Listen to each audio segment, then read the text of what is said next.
J-Roll Electronic Productions, baby.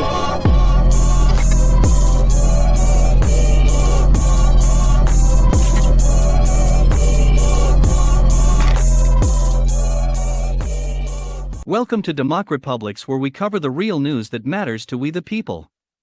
Before we get started, you can support this channel by clicking the like button, subscribe and click the alarm bell for new content and for notification when we go live. You can also purchase the new Let's Go Brandon t-shirts at tinyurl.com/DRN-shirts or click the link in the description. There are now 111 container ships waiting to unload in California's ports. For the past several months, shipping vessels delivering consumer goods from Asian markets have idled in the Pacific Ocean as the United States faces labor shortages, creating bottlenecks in key California ports. As a result, retailers and suppliers across the United States are short on inventory to meet consumer demand.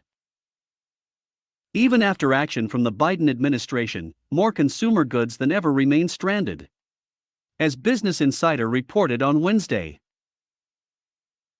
According to data from the Marine Exchange, a total of 111 container ships are bobbing at sea around the ports of Los Angeles and Long Beach, waiting to dock and unload.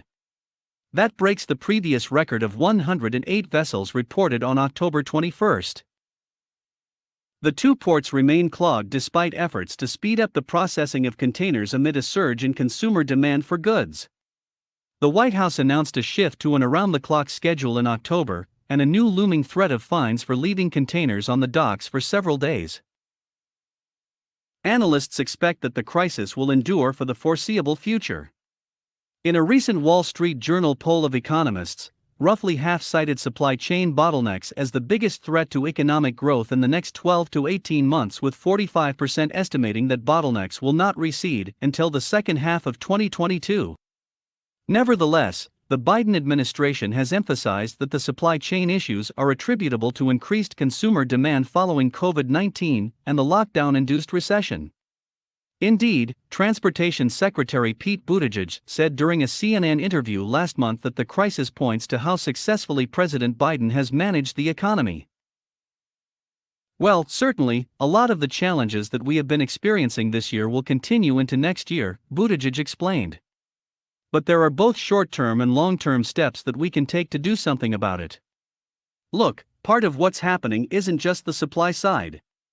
It's the demand side. Demand is off the charts. Retail sales are through the roof.